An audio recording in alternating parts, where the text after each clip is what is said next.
Welcome to the Munro Review, where it's all about connecting, sharing, and valuing the arts in the central San Joaquin Valley. I'm Donald Munro. Today is April 28th. For the second month, I am not in the CMAC studio, but instead practicing social distancing right here in front of the Soroyan Theater in downtown Fresno. There's not a lot to talk about in terms of events happening inside here in May. As far as I know, all arts events in the greater Fresno area are canceled for the month because of shelter in place. But artists are amazing, adaptable creatures, and I'll tell you about some of the ways they are continuing to be creative in the midst of all this disruption.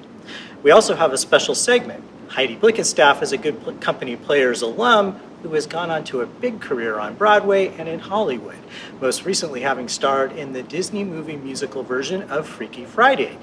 Heidi has devoted her time while in quarantine in New York City in creating a public service announcement that features hundreds of Gen Zers encouraging their peers to stay home and stay safe during the coronavirus pandemic. We'll talk to Heidi for most of the show, but first, here's some of what I've been covering on MunroReview.com.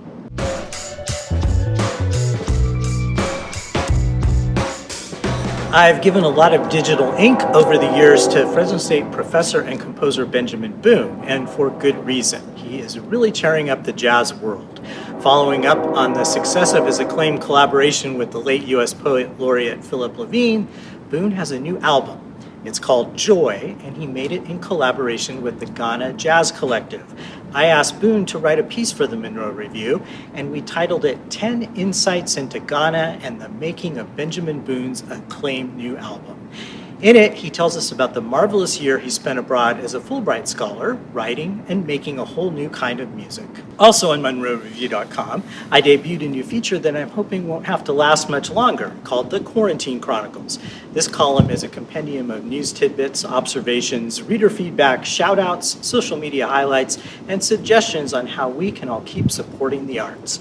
In the first edition of the Chronicles, I tell you, among other things, about the Fresno Philharmonic's efforts to get emergency federal payroll funding.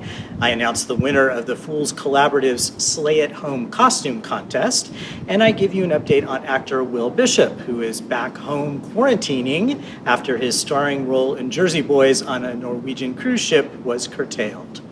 Now, let's get to our main attraction. I talked with Heidi Blickenstaff about her effort to get teens to stay home and stop spreading the virus. It's a personal cause for her. Producer Kyle Lowe and I talked with her the way pretty much everyone's talking to each other these days, remotely. Here's our story. Well, we are here today interviewing Fresno legendary actress Heidi Blickenstaff. Legendary. Heidi, it is always a pleasure to talk to you. You are in New York right now. You are going through kind of the worst of this whole crisis in the country. Tell us what that's like. What is it like for you in terms of quarantine? Yeah. My husband and I have been home, I think, since Friday the 13th, since last March 13th. And both of my stepsons, his sons, are with their mother upstate at a farm, safe and sound, away from everybody. And we miss them. But we are in New York City. We live up in Harlem. And it has been, New York is a crazy place because on one hand, it's definitely, we're in the hot zone for sure. And we have more cases than anybody by double. And you can definitely feel that when you can feel how careful people are being on the streets. And, we are definitely obediently minding our social distancing. And that, especially in the beginning, I felt some anxiety, but now the other side of that New York coin is nobody goes through a challenge like New Yorkers. And there is a certain amount of pride being in a city that comes together like New York comes together. And we really do take care of each other and have crazy New York pride. And at 7:00 every night, everybody throws their apartment windows open and bangs on pots and pans and cheers and claps for all of our essential workers. there was a UPS guy that was leaving the building across the street from me at about 7:00 last night. And I was like, thank you, UPS. Thank you, UPS. And there is a genuine sense of unity and togetherness and trying to protect each other. And so I'm proud to be in New York right now. And a lot of people are like, are you scared? Do you want to get out of there? And as long as we're doing everything we're being told to do, which we are, I'm not scared to be here. And there is a tremendous amount of New York pride that goes into going through this together. So, it's a crazy place to be, but I'm proud to be here too. Yeah, you could have spent your time in quarantine just watching Netflix and hanging out, but you have decided to do something a little more ambitious, which is to make this national public service announcement, encouraging younger people to basically stay inside, follow the rules of the quarantine. Can you tell us how did you get this idea? Why did you feel that it was important for you to do this? Yeah, well, I, along with my husband, I think we have always felt like we've always wanted to do what we can to help in any way, in any situation. And in the Broadway community, we have these amazing organizations, Broadway Cares, Equity Fights AIDS, the Actors Fund, that always step in to raise money for all different kinds of causes. And I've worked with them over the years quite a bit, doing all kinds of various things, teeny tiny things, big things. And I started out the quarantine singing songs for BCEFA, was raising money for their COVID-19 fund. And I just started singing songs from my home for donations for that fund. And now they've made over $3 million and counting. And it's an extraordinary organization. And after I got finished singing those songs, Nicholas and I were cooking one night. And it was actually Nicholas's idea. We have a nephew who is in that Gen Z age range from like 14 to 22. He's 17. And he was not doing a great job of minding the stay-at-home order. And we were really concerned about him. And we were cooking one night, and Nicholas said, what if we make a public service announcement for that generation to tell their own to stay home? And I was like, that's a great idea. And none of us will be in it. No adults will be in it. It'll be the kids telling the kids to stay home. And, the idea just caught fire really fast. So about 11 days later, we had written a script, written directions for the script, found liaisons to Gen Z kids literally all over the world, mostly in the United States, but we got New Zealand, Spain, Brazil, Canada. And we sent this script out to kids, and over 300 kids sent it back, and we kept getting the Dropbox folder kept getting bigger and bigger. And we were like, oh my gosh, how are we going to edit all of this? We were expecting like 30 kids to submit. And then we had 300, and we just fell in love with all of these kids, and we edited them into this PSA with our genius editor, Christy Fall at HMS Media.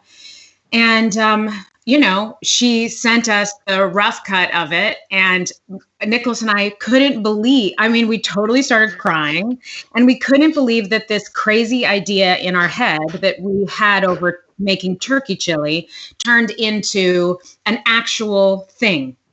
And that's how art gets made. Somebody has an idea, and then they put a little energy into it and ask their friends along for the ride. And before you know it, you have something. And this is particularly gratifying because we wanted something to do good in the world. And we are very hopeful that this will have an impact. And it's already been seen by, I think, more than 10,000 people and counting. And because of good people like yourself, we're continuing to get the word out. And the message is still incredibly relevant.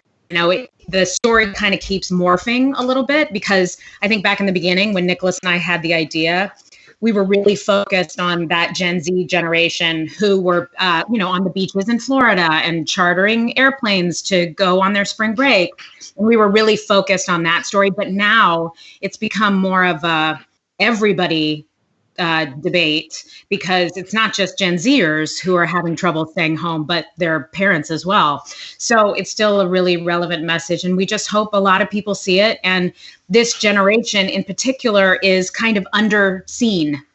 And we know that by a bunch of adults telling them stay home, they're going to be like, yeah. But if it's their own giving them this message, we hope that, even if you turn one kid around, we would have done our jobs. So are there a couple of these kids that their responses really stand out to you? I mean, were there maybe a couple you could talk about in terms of you felt were really moving or kind of a fascinating backstory?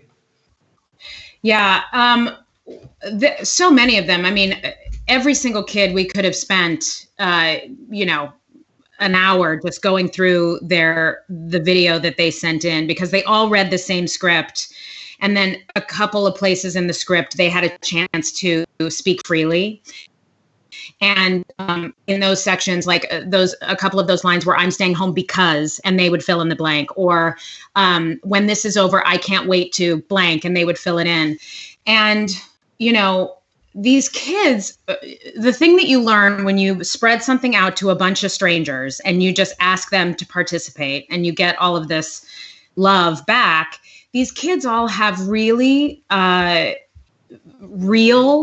real people with real problems, real issues, and from every stripe, every economic background.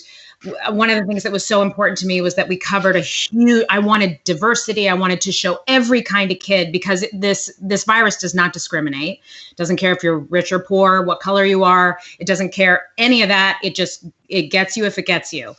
And these kids just really, really showed up. They were kids who had parents who were in the medical field. We had lots of kids whose parents were doctors and nurses and were passionate about sharing this message, because their parents or their aunts and uncles or people that they know and love are on the front lines fighting for us every day. And those kids were like, I haven't been able to hug my mom in 4 weeks. And when this is over, I can't wait to throw my arms around my doctor mom.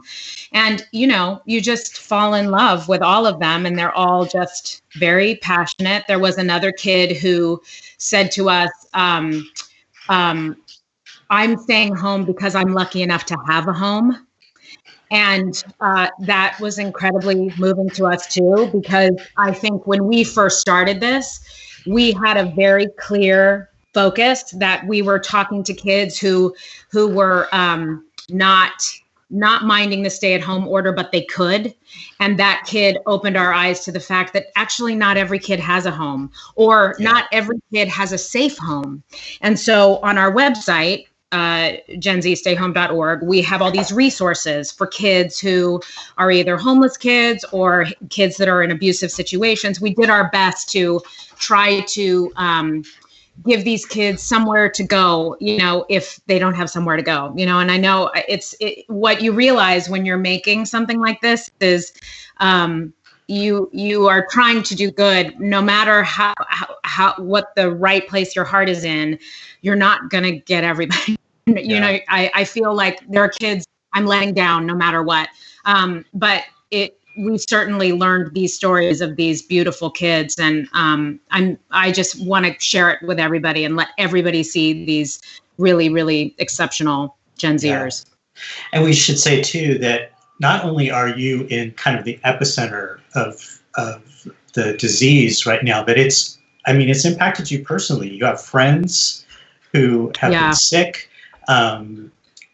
We all, the story of Nick Cordero, who is incredibly sick right now. Yeah. What has it been like for you to kind of be there personally? Yeah, it actually hit the Broadway community particularly hard. And it's not surprising if you think about it, because if you don't know, backstage at Broadway theaters is like a science experiment. It's a petri dish. People are so close together. They shove as many people as possible into dressing rooms. Just these buildings were built 1 million years ago. If you've ever been lucky enough to see a Broadway show, you know you are literally shoulder to shoulder next to the person next to you, and it is not surprising that that coronavirus went through the Broadway community the way that it did. There were certain Broadway shows like Moulin Rouge that got particularly hard hit. Aaron Tveit had it. My dear friend Danny Burstein had it. And I saw Danny on that Friday, the 13th. We were at a commercial audition, a voiceover commercial audition for McDonald's. And Danny and I hugged. And then 3 days later, I found out Danny was in the hospital. And so I was extremely nervous, of course, for Danny, but also like, what? And I, so every little sniffle I had, I was worried. I'm fine, by the way. But maybe I'm the one I could either be asymptomatic, I could have the antibodies. So I will be very curious to find that out on the other side of this.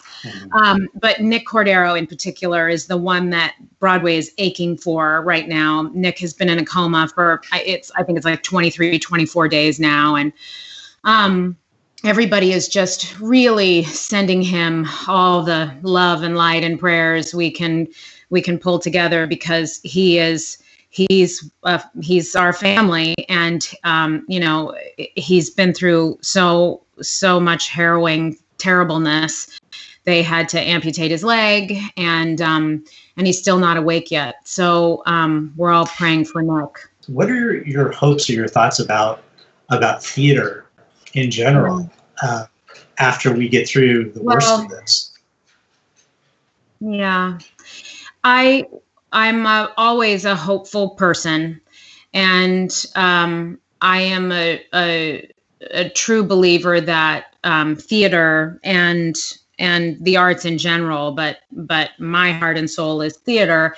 I think that there will always be a need and a desire for people to come and see theater. And, whenever we have a crisis, that's when beautiful art gets made.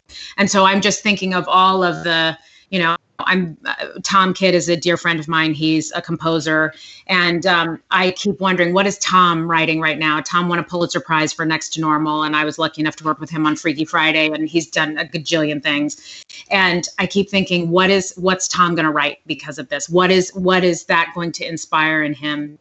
And I know artists, like me, like it's spurring us on to make things that we can make. But I am hopeful that that we will be back sooner than later. But I'm also a realist, and I know that it's going to take time to not only get those Broadway shows back on their feet, but when they do go back, what is that going to look like? Are we going to have five seats in between each patron, and it's just, we're going to have to evolve back in incredibly slowly. When I think about audiences, we've all been going through this crisis together, and that includes a financial crisis. And, much like September 11th, when we all came, I was doing the Full Monty when that happened, and it took people such a long time to get back to the theater. And the entire Broadway community, we all took pay cuts.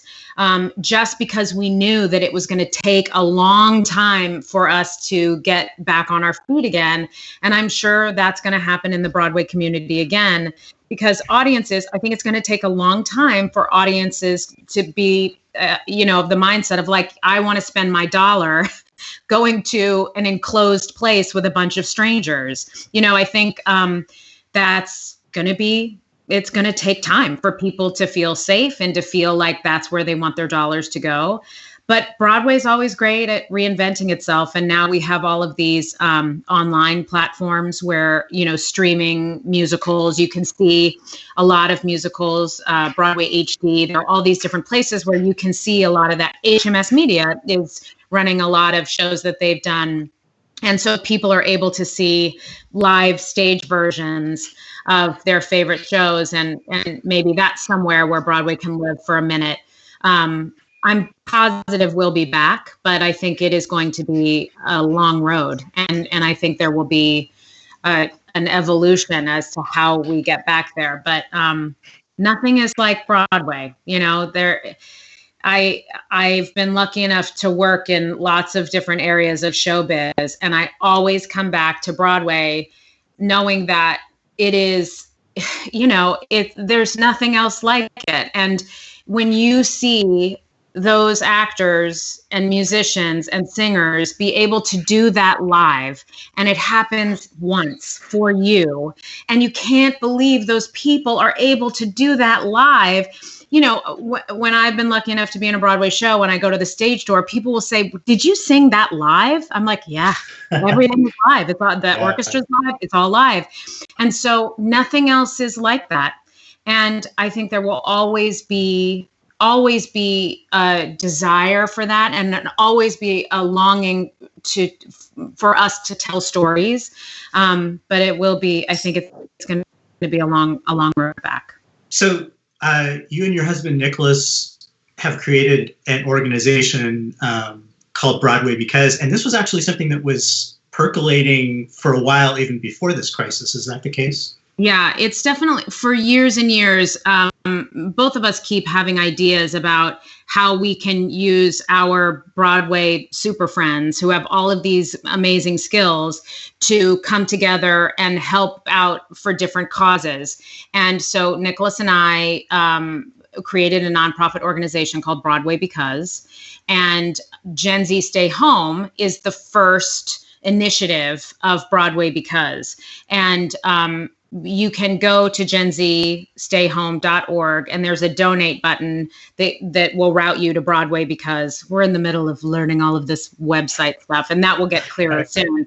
But some of the other initiatives that we're looking forward to creating, like PSAs for, or other creative ways to get to people, we think we're going to do Gen Z Go Vote. We're going to do another PSA like this and use our connections in the Broadway community to get the word out and it's less of a political statement and more of a social initiative to get kids to come vote. That it is their inalienable right, and it is a demographic that often doesn't get to the polls. So that's another thing we really want to shoot for. I've had this idea for years for when we do red carpet stuff and get photographed in our gowns or cocktail dresses or whatever, once you get photographed in it, you don't always wear it again. And I've had this idea for years for all of my Broadway friends to donate their dresses and give them to some organization that gives girls prom dresses for their high school prom or whatever. That's not totally fleshed out yet, but I have a million ideas, and I have all of these astounding friends that can help us organize to really make a difference for all these different causes. And so Broadway Because was the nonprofit we started so that we can start actually making a difference. And Gen Z Stay Home was our first initiative. Fantastic. I also just wanted to give you a chance, or I wanted to tell you that a lot of folks from Good Company Players are watching this. They're rooting for you.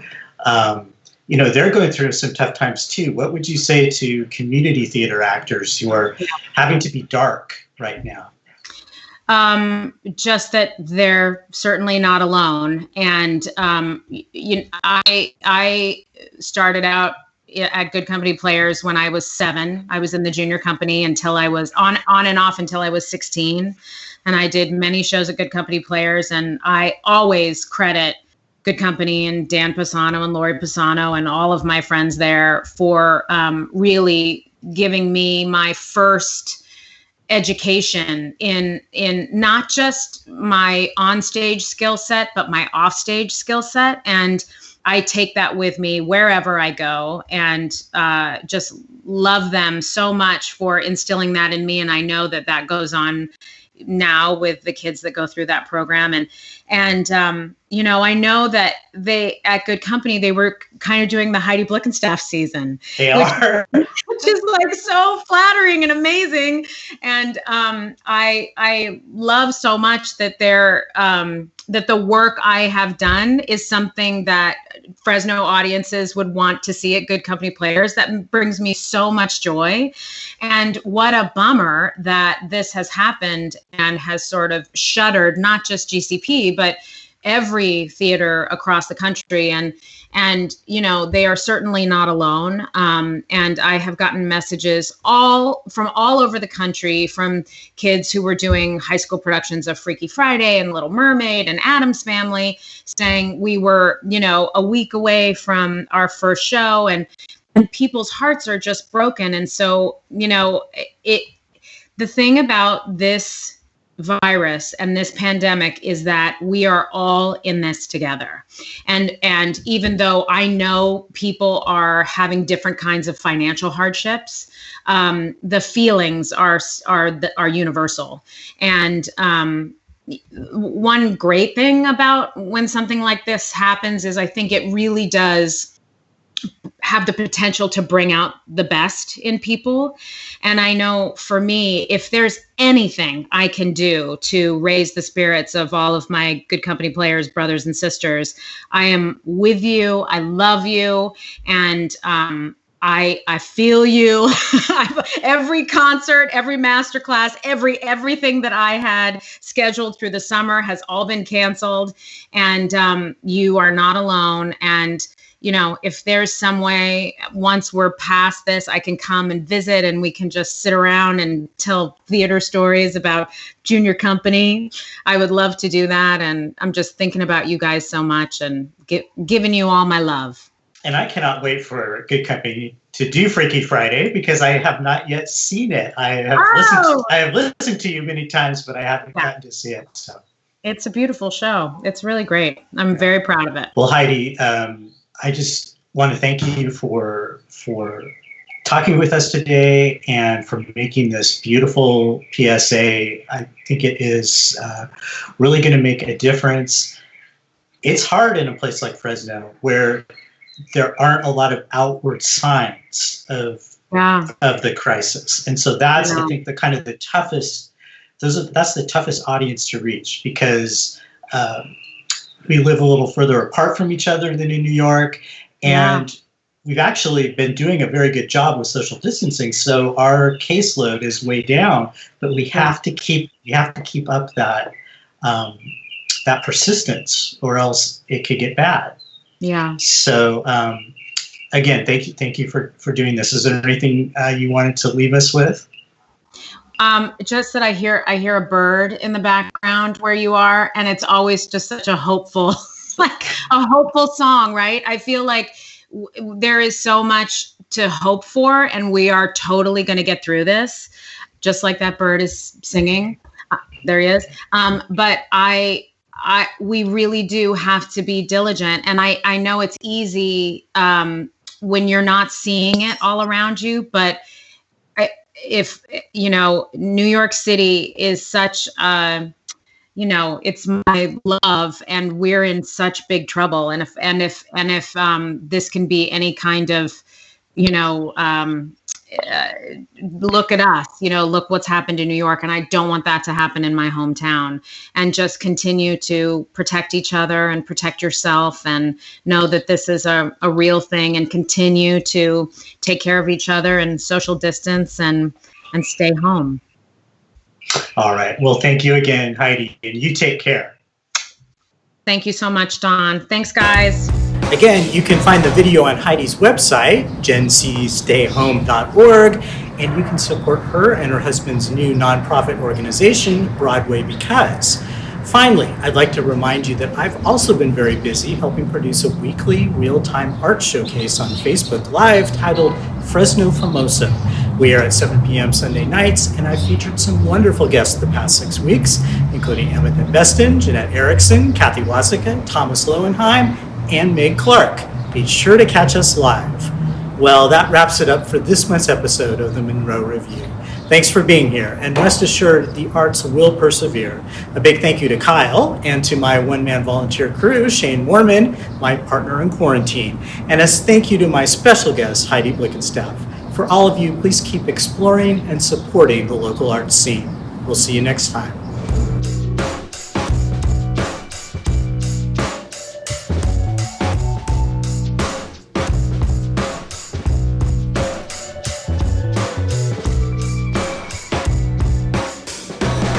And everyone, good job. All right, let's break it down.